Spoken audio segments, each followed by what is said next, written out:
করার হংকার দিলেন। যদি 1 ঘন্টার ভিতরে ডক্টর ইউনুস এবং উপদেষ্টা যে বাজার আছে সাজিদ সহ তারা যদি পদত্যাগ না করে তাহলে এদেরকে ন্যাংটা করে গণদোলাই দেওয়া হবে। সাংবাদিক ইলিয়াস হোসেনের বিরুদ্ধে বিএনপির সাংগঠনিক সম্পাদক সাবা ওমায়েদ ইসলাম রিঙ্কুকে নিয়ে ভিত্তিহীন বিভ্রান্তমূলক সংবাদ প্রচারের প্রতিবাদে ঝাড়ু মিছিল করেছে ফরিদপুরের নগরকান্দা উপজেলার যুবদলের নেতাকর্মীরা।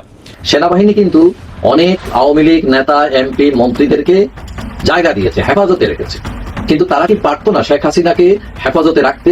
সেনানিবাসে সেনাবাহিনী কি ওনাকে নিতে চায় নাই, নাকি তিনি নিজেই যেতে চান? সম্প্রতি বিভিন্ন বিষয়ে টালমাটাল করা কিছু কন্টেন্ট তৈরি করেছেন, বিশেষ করে সরকারের উপদেষ্টাদের নিয়ে। সেই ইলিয়াস হোসেনকে নিয়ে এবার বিএনপি ঝাড়ু মিছিল করলো। ঝাড়ু মিছিল করার কারণ কি, কেন করলো, কেন বিএনপি ইলিয়াস হোসেনের প্রতি এত বেশি ক্ষেপে গেল? প্রবাসীদের সাথে বেইমানি করে না Nazrul sir, doctor Mohammad Yunus sir, please. আপনারা ভিআইপি লাউঞ্জ করতেছেন প্রবাসীদের জন্য, প্রবাসীরা ভিআইপি লাউঞ্জ বোঝে না। নির্বাচনের আগে পাল্টে যেতে পারে অন্তর্বর্তী সরকারের নাম। আসসালামু আলাইকুম দর্শক, নতুন একটা সংবাদে আপনাদের আবারও স্বাগতম। দর্শক, বর্তমান বাংলাদেশের যে রাজনৈতিক অবস্থা এবং যে প্রেক্ষাপট চলছে তারই আলোকে কয়েকটি ভিডিও নিয়ে আপনাদের সামনে হাজির হয়েছি। দর্শক, ভিডিও শুরুটা দেখে হয়তো বুঝতে পেরেছেন আজকের খবরটা কতটা গুরুত্বপূর্ণ হতে চলেছে, তাই যারা ভিডিওটি অন করেছেন তারা না টেনে পুরো ভিডিওটি দেখতে থাকুন, তাহলে মূল বিষয়টি বুঝতে পারবেন। দর্শক, আর যারা এখন আমার চ্যানেলটি সাবস্ক্রাইব করেনি তারা দয়া করে চ্যানেলটি সাবস্ক্রাইব করুন। তো দর্শক, বেশি কথা আর বলবো না, চলুন ফিরে যাই আজকের নতুন খবরে, দেখি কি আছে আমাদের তাজা খবরে। চলুন। ডক্টর ইউনুসকে 1 ঘন্টার ভিতরে পদত্যাগ করার হংকার দিলেন। যদি 1 ঘন্টার ভিতরে ডক্টর ইউনুস এবং উপদেষ্টা যে বাজার আছে সাজিদ সহ তারা যদি পদত্যাগ না করে তাহলে এদেরকে ন্যাংটা করে গণদোলাই দেওয়া হবে। আসলে এই ঘোষণাটা তিনি কেন দিলেন? আপনারা অনেকেই জানেন আমাদের বাংলাদেশে আজকে হচ্ছে আপনার বিশ্ব ইস্তেমার দিন। এই ইস্তেমাকে নিয়েই যত কল্পনা জল্পনা এবং এত সংঘর্ষ আমাদের বাংলাদেশে, এবং এটাকে নিয়েই আপনার তাহিরি সাহেবের হংকার। হঠাৎ কেন তাহিরি সাহেব এই ডক্টর ইউনুসের প্রতি এত ক্ষিপ্ত হয়ে গেলেন? আপনার ডক্টর ইউনুসের প্রতি প্রথম ক্ষিপ্ত হওয়ার কারণ হচ্ছে তাহিরি সাহেবের আপনার আমাদের নবীজিকে তিনি কটূক্তি করে কথা বলেন, এবং দ্বিতীয় কারণ হচ্ছে ইস্তেমাকে আপনার জামায়াতে ইসলাম আমির সাহেবের হাতে তুলে দিলেন, এবং এই আমিরের মাধ্যমে বাংলাদেশে এই ইস্তেমাকে নিয়ে ব্যাপক মনে করেন মৌলবীদের ভিতরে ঝগড়াঝাটি, মাথা ফাটাফাটি এবং নিজেদের ভিতরে বাইরা বাইরি। শুধু এটাই না, আপনার তাহিরি সাহেব তিনি বলেন যে এই যদি হয় বাংলাদেশের অবস্থা, মানে মুসলমানদের বাইরা বাইরি এক ইস্তেমাকে নিয়ে, কে হবে ইস্তেমার মেন দায়িত্ব বা কে এটাকে পরিচালনা করবে, এই কমিটি নিয়ে যদি বাইরা বাইরি হয়, আর দেশে যদি জামায়াতে ইসলাম যদি ক্ষমতায় আসে, কিংবা ডক্টর ইউনুসের হাত ধরে, কিংবা ডক্টর ইউনুস এদের কথায় নাচতেছে, বা এরা যদি ক্ষমতায় আসে, তাহলে দেশটা যে কোথায় যাবে তা সেটা এখনই বোঝা যাচ্ছে। এটার জন্যই আসলে আপনার তাহিরি সাহেব ইউনুসকে হংকার দেন যে এই বিশ্ব ইস্তেমা এটা কোনো বাপদাদার কারো প্রপার্টি নয়, এখানে সবার সমান অধিকার। এখানে কে কোথায় যাবে, কে কোন জায়গায় বসবে, এটা ডিসাইড করার আপনার জামায়াতে ইসলাম বা কে, এটা শান্তিপূর্ণভাবে প্রতিটি মুসলমান একসাথে বসে তারপরে হচ্ছে এটা আপনার ডিসিশন করবে। আমার ব্যক্তিগত মতামত ভাই হচ্ছে যে তাহিরি সাহেব যদি কথা বলে থাকে তিনি একদম উপযুক্ত কথা বলছে, কারণ এই ইস্তেমাকে নিয়ে বর্তমান আমাদের বাংলাদেশে ব্যাপক মনে করেন আপনার ভাঙচুর তুলপার মনে করেন চলতেছে মৌলবীদের ভিতরে। তো আমার কথা হচ্ছে আপনার এই তাহিরি সাহেব তিনি যে আসলে পলিটিক্স এত ভালো বোঝে আমার জানা ছিল না, তিনি আরেকটা পয়েন্ট ধরলেন, সেটি হচ্ছে এই এক ইস্তেমাকে নিয়ে কে পরিচালনা করবে, এইটাকে নিয়ে যদি আপনার বাসের বাইরা বাইরি মাথা ফাটাফাটি হয়, খুনাখুনি হয়, তাহলে তারা যদি সরকারের চেয়ারে বসে তাহলে তো বাংলাদেশ তালেবান হয়ে যাবে, তখন তো বাংলাদেশের মানুষ বাঁচতেই পারবে না। আমি আসলে তার কথায় একদম সহমত, কারণ ডক্টর ইউনুস কিংবা এই উপদেষ্টারা তাদের কথাই নাচতেছে, এবং এটার জন্যই আপনার তাহিরি সাহেব এই হংকার দেন যে আপনি জামায়াত ইসলামের কথায় মানে হা বললে হা, না বললে না। এই জামায়াত কিনা আওয়ামী লীগ আর বিএনপির পিছনে পড়া ছিল, আর এই সুদখোর ইউনুস মানে আপনার তাহিরি সাহেবের কথা, তিনি তো সুদ খান, এবং তিনি আমাদের নবীজিকে নিয়ে কটূক্তি করে পর্যন্ত কথা বলছে। এটার বিপরীতে জামায়াতে ইসলাম কোনো কথা বলে নাই। বাংলাদেশে একমাত্র হুজুর এই তাহিরি সাহেব, তিনি একমাত্র এটার তীব্র নিন্দা এবং কঠিন হংকার এবং প্রতিবাদ জানান, একমাত্র এই তাহিরি সাহেব। আমি সেলুট জানাই তাহিরি সাহেবকে, সত্যি বলতেছি আমি সেলুট জানাই, কারণ এরা বর্তমান ক্ষমতা নেওয়ার জন্য তারা মনে করেন ডক্টর ইউনুস এবং সমন্বয়কদের পাঁচাটা গোলাম হয়ে গেছে এই জামায়াত ইসলাম, জামাত শিবির। এটার আর আসলে বাংলাদেশের মানুষের বোঝার বাকি নাই। এখন আসুন, তাহিরি সাহেব তিনি আরো একটি কথা বলেন যে অন্তর্বর্তীকালে সরকার কিংবা উপদেষ্টারা যদি জামায়াত ইসলামের জামাত শিবির কথায় দেশ পরিচালনা করতে চায়, তাহলে আপনারা ভুলে যাবেন না বাংলাদেশটাকে আমরা তালেবান হতে দিব না, কারণ এদের হাতেই বাংলাদেশ কখনোই নিরাপদ নয় এবং আমরা সেটাকে প্রতিরোধ করব। আমি সেলুট জানাই আপনাকে। দর্শক বন্ধুরা, বাকিটা আপনাদের ব্যক্তিগত মতামত অবশ্যই জানিয়ে যাবেন। সেনাবাহিনী কিন্তু অনেক আওয়ামী লীগ নেতা, এমপি, মন্ত্রীদেরকে জায়গা দিয়েছে, হেফাজতে রেখেছে, কিন্তু তারা কি পারতো না শেখ হাসিনাকে হেফাজতে রাখতে সেনানিবাসে? বলা হয়েছিল যে শাহবাগ থেকে মিছিল, গণজোয়ার আসতেছে গণভবনের দিকে এবং এটা লাগবে অ্যাবাউট 45 মিনিট। এখন শেখ হাসিনাকে সেনানিবাসে নেওয়া মানে 45 মিনিট মোর দেন আনা হচ্ছে, তাহলে নেওয়া হলো না। সেনাবাহিনী কি ওনাকে নিতে চায় নাই, নাকি তিনি নিজেই যেতে চান? বলা হচ্ছে তাকে যদি সেনানিবাসে নিরাপদ হেফাজতে নেওয়া হতো, তাহলে তাৎক্ষণিকভাবে হয়তো কেউ জানতোই না তিনি কোথায় আছে, এবং তিনি চাইলে সেখানে বসেই, সেনানিবাসে বসেই পদত্যাগ করতে পারতেন। তাহলে যে পরিস্থিতি সৃষ্টি হয়েছিল, মারমুখো পরিস্থিতি, সেটা হয়তো উদ্ভব হতো না। কেন হতো না? কারণ ছাত্রদের দাবি ছিল তার পদত্যাগ, তো তিনি পদত্যাগ করেছেন, জাস্ট ফিনিশ। এখন তার দেশ ত্যাগ নিয়ে যারা আওয়ামী লীগের নেতা কর্মী ছিলেন তারা মহা বিপদে পড়ে গেছেন। হুট করে তিনি চলে গেছেন, আর এরা পড়ে গেছে মাইন্ড কাটছে, তারা কোনো পালানোর সুযোগই পায় না। তো এখন তিনি যদি থাকতেন, তাহলে সিচুয়েশনটা হয়তো এত খারাপ হতো না দলের নেতা কর্মীদের জন্য। এখন যেটা শোনা যাচ্ছে যে তিনি সশস্ত্র বাহিনীকে বিশ্বাস করতে পারছিলেন। তিনি ভারতীয় হেলিকপ্টারকে আহ্বান করেছিলেন তাকে নিয়ে যাওয়ার জন্য, কারণ তিনি ভরসা করতে পারছিলেন না তাদের উপর। কিন্তু ভারত অপারগতা প্রকাশ করায় তাকে বাধ্য হয়ে বাংলাদেশের হেলিকপ্টার ব্যবহার করতে হয়েছে, এবং যেটা শোনা যাচ্ছে যে সিগন্যাল অফ করে তার নিরাপত্তার কারণে ওই হেলিকপ্টার ভারতে যায়। এখন প্রশ্ন হলো যে তাকে নিয়ে সেনাবাহিনী ঝুঁকি নিতে চায়নি, নাকি তিনি নিজেই ঝুঁকি মনে করেছেন?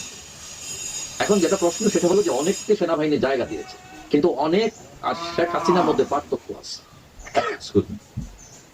তো এখন প্রশ্ন উঠেছে যে তার বিশ্বস্ত যারা ছিলেন সেনাবাহিনীতে, ঊর্ধ্বতন কর্মকর্তা, তারা তো কেউ এগুলেন তাকে রক্ষার জন্য, সেভ করে রাখার জন্য। কিন্তু এখানে যেটা বোঝা যাচ্ছে, সেনাবাহিনী হচ্ছে একটা শৃঙ্খলিত বাহিনী, একজনের কথা বা অভিপ্রায়ের উপর সবকিছু চলে না। এখানে 2 আগস্ট সেনাবাহিনীর যে দরবার হয়েছিল, অঘোষিতভাবে সেনাবাহিনীর বড় একটি অংশ শেখ হাসিনা সরকারের বিপক্ষে অবস্থান নেয়, মতামত দেয়। ফলে হয়তো সেনাপ্রধান তার বাহিনীর মতামতকে গুরুত্ব দেয়। তারপর আরেকটা ইস্যু থাকতে পারে, সেটা হলো অসংখ্য মৃত্যু, বিরোধী দমন, আয়নাগর, এইসব ঘটনার কারণে নৈতিকতার প্রশ্ন উঠেছে যে আওয়ামী লীগ গভর্নমেন্টকে সাপোর্ট করে। আর নৈতিকতার শক্তি হচ্ছে এত প্রবল যে অনেক সময় দেখবেন যে ছেলেও বাবার বিরুদ্ধে দাঁড়িয়ে যায়। এখন প্রশ্ন উঠেছে, সবকিছুর পরও হাসিনাকে নিরাপত্তা দিতে পারতেন কিনা সেনাবাহিনী? কেউ কেউ মনে করেন তারা দিতে পারতেন, তবে রক্তক্ষয় হবে, এবং সেনাবাহিনী হয়তো রক্তক্ষয়, আরো রক্তক্ষয় চায়নি। এবং শেখ হাসিনা নিজেও বলেছেন যে তিনি চাননি যে আরো রক্তপাত ঘটুক, এবং সেই জন্যই তিনি দেশ ছেড়ে ভারতে চলে গেছেন। তাহলে কথা হয়তো এটাই দাঁড়ায় যে সেনাবাহিনী চাইলে তাকে রক্ষা করতে পারত, কিন্তু রক্তক্ষয়ের সম্ভাবনা ছিল, 15ই আগস্টের মতো কিছু ঘটতেও পারত। তো এই রিস্ক হয়তো সেনাবাহিনীও নেয় নাই, শেখ হাসিনাও নিতে চান। বলছিলাম সাংবাদিক ইলিয়াস হোসেনের কথা। ইলিয়াস হোসেন সম্প্রতি উপদেষ্টা আসিফ নজরুলের বায়োডাটা নিয়ে যেভাবে কাটাছেড়া করেছেন, তাতে আসিফ নজরুলের অবস্থা একেবারে নাভিশ্বাস ওঠার মতো। আসিফ নজরুলের ব্যক্তি জীবন নিয়ে, আসিফ নজরুলের বিভিন্ন ফোন আলাপ ফাঁস হওয়া নিয়ে, আসিফ নজরুলের একাধিক সম্পর্ক নিয়ে, প্রেম, বিয়ে নিয়ে, এবং প্রথম পার্টে আসিফ নজরুলকে ভারতীয় রয়ের এজেন্ট বলে, আওয়ামী লীগের দালাল বলে, প্রথম আলোর দালাল বলে, এরকমভাবে যেভাবে একাধিক ভিডিও কন্টেন্ট তৈরি করেছেন, যেটা ব্যাপক আলোচিত সমালোচিত হয়েছে। আসিফ নজরুল আত্মপক্ষ সমর্থন করার চেষ্টাই বলেছেন যে এরকম হাস্যকর মন গড়া কথার কি জবাব দেব, জবাব দিলে বরং উনি আরও পেয়ে বসবেন। এই অজুহাতেই আসিফ নজরুল কোনো জবাবও দেননি, শুধুমাত্র ব্যাপারটা জনগণের উপরে ছেড়ে দিয়েছেন।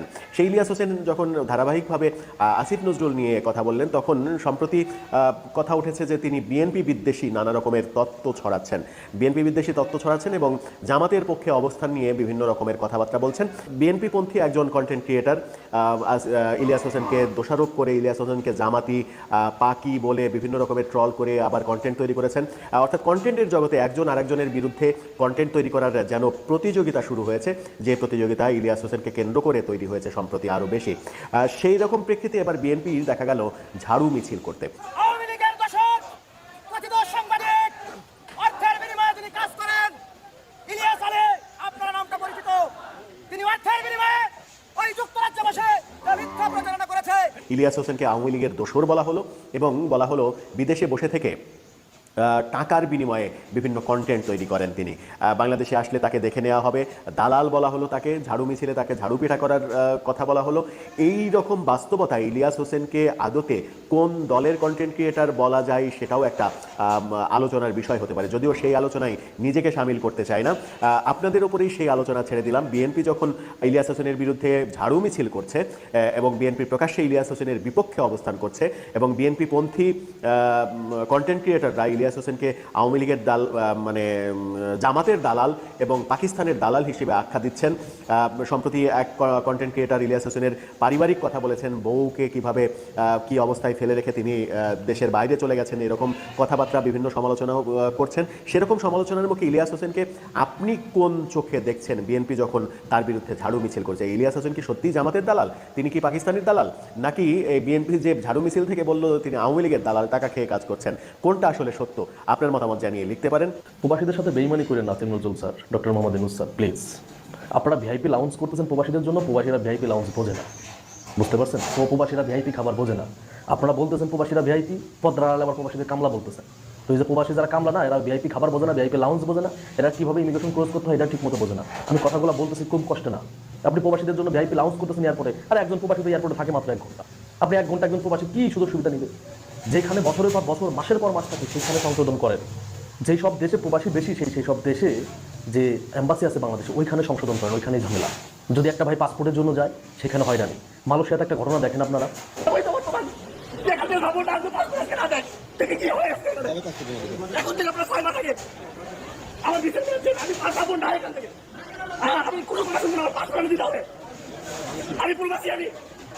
দেখতে পাচ্ছেন একটা ভাইয়ের বাবা হচ্ছে কোলন ক্যান্সার আক্রান্ত, সে দেশে আসবে, 6 মাস হয়েছে পাসপোর্টের জন্য অ্যাপ্লাই করছে। এটা মালয়েশিয়ার ঘটনা, সে পাসপোর্ট দিচ্ছে না। আমি নিজে দেখছি মালয়েশিয়ার ঘটনা। আমি যখন 16-17 মালয়েশিয়াতে ছিলাম, আমি নিজে দেখছি যে মালয়েশিয়ার এম্বাসি সম্পূর্ণ কন্ট্রোল করে ছাত্রলীগ যুবলীগের পোলাপান সম্পূর্ণ। একটা পাসপোর্ট হয়ে আসতে মানে রিনিউয়াল করতে কি 6 মাস লাগে? এই ছেলেটা 6 মাস ধরে ঘুরতেছে। তা আপনি ভিআইপি লাউঞ্জ দিয়ে কী করবেন? হ্যাঁ, আপনার যেই সব দেশে 57 জন, দুবাইতে 57 জন প্রবাসীকে গ্রেপ্তার করলো, কার ইন্ধনে করছিল? এই অ্যাম্বাসিডার জামাল, এই আওয়ামী লীগের দোষর। এই জামালের বিরুদ্ধে কোনো স্টেপ নেওয়া হয়েছে? জামাল সেখানে যে অবস্থানে আছে, কিসের জন্য কাজ করতেছেন আপনারা? কিসের ভিআইপি দেখান প্রবাসীদের? প্রবাসীরা ভিআইপি চায় না, প্রবাসীদেরকে ভিআইপি দেখায় লাভ নাই। আপনারা এই সব জায়গায় সংশোধন করেন। একটা ভাই কেন 6 মাস ঘুরবে এম্বাসি দ্বারা দ্বারা ঘুরবে? হ্যাঁ, আপনি বলুন সারা প্রবাসীদের জন্য সুযোগ সুবিধা নেই, সেটা করতে সেটা করতে, এইসব সুযোগ সুবিধা খেতাছি নিয়ে আপনার। হ্যাঁ, সুযোগ সুবিধা দেখা যাচ্ছেন আপনি। প্রবাসীদের ভিআইপি লাউঞ্জের প্রয়োজন নেই, প্রবাসীদের যেখানে হেল্প করার প্রয়োজন আপনারা এমন সিস্টেম করেন, যদি কোনো প্রবাসী কোনো বাংলাদেশি অ্যাম্বাসিতে যায় কোনো মানে কোনো কাজের জন্য, তাদেরকে যেন একটু সহযোগিতা করে, তাদের প্রতি একটু নমনীয় হয়, হয়রানি যেন না করে। বাংলাদেশের থেকে প্রবাসে বেশি হয়রানি শিকার হয় বাংলাদেশিরা। বাইরের মানে প্রবাসে যে বাংলাদেশি, ওদের গার্জিয়ানকে বলেন, ওদের গার্জিয়ানকে ওই দেশের অ্যাম্বাসিডর, বাংলাদেশের অ্যাম্বাসিডর, সে অ্যাম্বাসিডর তো কুত্তার মতো ব্যবহার করে ভাই। হ্যাঁ, আপনি এই সব জায়গায় সংশোধন নাই, আপনি ভিআইপি লাউঞ্জ এয়ারপোর্টে এটা করতেছেন, ওটা করতেছেন, দেখাতে লাভ নাই। আপনারা কেন ভুলে যাচ্ছেন? আপনারা যে চেয়ারে বসছেন, এই চেয়ারে বসানোর পিছে এই প্রবাসীদের অনেক অবদান। আপনারা কেন ভুলে যাচ্ছেন লাস্ট 4 মাসে প্রবাসীরা আপনাদেরকে কী পরিমাণ ডেবিট দিচ্ছে? একটু হিসাব করে মিলাই নেন তো। শেখ হাসিনা কেন 2 হাত ধরে জোর করতেছিল যে প্রবাসীরা টাকা পাঠাও? পলক কেন 2 হাত জোর করতেছিল প্রবাসীরা টাকা পাঠাও? ভুলে গেছে? এই বিপ্লবের পেছনে কি প্রবাসীদের অবদান নেই? 100% আছে। প্রবাসীদের সাথে কোনো রকম ফাইজলামি চলবে না। যেসব দেশে বাংলাদেশি বেশি থাকে, যেসব দেশে, সেই সব দেশে অ্যাম্বাসিতে পরিবর্তন আনতে হবে। অ্যাম্বাসিতে একজন বাংলাদেশি নাগরিক গেলে তার সাথে ভালো ব্যবহার করতে হবে, তার প্রতি নমনীয় হইতে হবে, হয়রানি চলবে না। প্লিজ এই সব জায়গাতে মনোযোগ দেন। দেশটা টিকে আছে এখনও, কিন্তু সব সেক্টর ধ্বংস হয়ে গেছে। প্রবাসী কিন্তু টিকিয়ে রাখছে, প্রবাসী কিন্তু টাকা দিচ্ছে, বিগত সময়ের থেকে বেশি দিচ্ছে। তো প্রবাসীদের সাথে দুর্ব্যবহার করেন না প্লিজ। প্লিজ প্রবাসীদের এই জিনিসটা দেখেন, ভিআইপি লাউড সাউন্ড দেখায় লাভ নাই। 5 আগস্ট শেখ হাসিনার সরকার পতনের পর দেশে দেখা দেয় চরম অস্থিরতা, নাজুক হয়ে পড়ে আইন শৃঙ্খলা পরিস্থিতি, বেড়ে যায় চুরি, ডাকাতি, ছিনতাই সহ নানা অপকর্ম। এমন পরিস্থিতির মধ্যেই 8 আগস্ট গঠিত হয় অন্তর্বর্তীকালীন সরকার। তাদের এখন সবচেয়ে বড় চ্যালেঞ্জ হলো সংস্কার শেষে একটি সুন্দর পরিবেশে সুষ্ঠু নির্বাচনের আয়োজন করা, যা নিয়ে কাজ করছে অন্তর্বর্তী সরকার। তবে বদলে যেতে পারে বর্তমান নিয়ম, নির্বাচনের আগেই পাল্টে যেতে পারে অন্তর্বর্তী সরকারের নাম। আরো বিস্তারিত জানাচ্ছেন এসআই রাজ।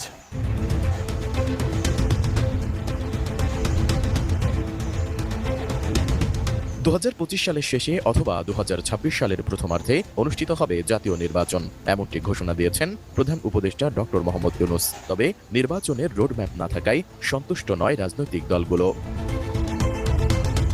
এমন পরিস্থিতিতে বলা যায় নির্বাচনী ট্রেন কবে গন্তব্যে পৌঁছাবে তা নির্ভর করছে সরকার ও রাজনৈতিক দলগুলোর ওপরই। রাজনৈতিক দলগুলো যদি অল্প কিছু সংস্কার চায় তাহলে 2025 সালের মধ্যে নির্বাচন করা সম্ভব, আর যদি বিস্তৃত সংস্কার করতে হয় তাহলে আরও 6 মাস সময় লাগতে পারে, যার পুরো আয়োজনই করবে অন্তর্বর্তীকালীন সরকার। কিন্তু কিভাবে সেই প্রক্রিয়া শুরু হবে তা নিয়ে রয়েছে নানা প্রশ্ন। এদিকে অন্তর্বর্তী সরকারের নাম বদল করে তত্ত্বাবধায়ক সরকার করা হবে বলে জানিয়েছেন অ্যাটর্নি জেনারেল মোহাম্মদ আসাদুজ্জামান। সেই সরকারের অধীনেই আগামী নির্বাচন হবে বলেও আভাস দিয়েছেন তিনি। 17 ডিসেম্বর উচ্চ আদালতে সাংবাদিকদের প্রশ্নের জবাবে অ্যাটর্নি জেনারেল একথা বলেন। এদিন নির্দলীয় তত্ত্বাবধায়ক সরকার ব্যবস্থা বিলুপ্তি সংক্রান্ত ৫ম সংশোধনী আইনের ২০ ও ২১ ধারা বাতিল ঘোষণা করে রায় দিয়েছেন উচ্চ আদালত। ফলে আবারও ফিরছে তত্ত্বাবধায়ক সরকার ব্যবস্থা। পরে তত্ত্বাবধায়ক ব্যবস্থার জন্য নতুন সরকার গঠন করতে হবে নাকি অন্তর্বর্তী সরকারকেই তত্ত্বাবধায়ক সরকার করা হবে, এমন প্রশ্নের জবাবে মোহাম্মদ আসাদুজ্জামান বলেন এই সরকার রিনেমড হবে। এই সরকারের রিনেমড হবে। যেমন আমি আপনাকে বলি, আপনার জেলা ও দায়রা জজের নাম শুনেছেন। একই ব্যক্তি যখন সিভিল মামলা করেন তখন তাকে বলা হয় জেলা জজ।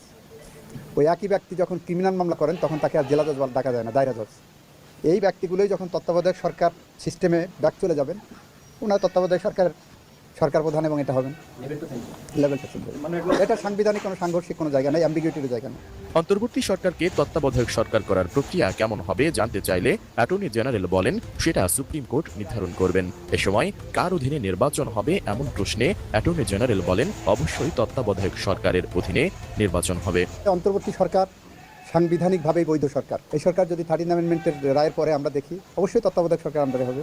কেমন লাগলো আজকের খবরটি? ভিডিওটিতে একটা লাইক দিয়ে কমেন্টে অবশ্যই জানাবেন। আর দেখা হবে নতুন একটা সংবাদে। তো সে পর্যন্ত ভালো থাকবেন, সুস্থ থাকবেন সবাই। আজকের মতো এই পর্যন্তই। আল্লাহ হাফেজ।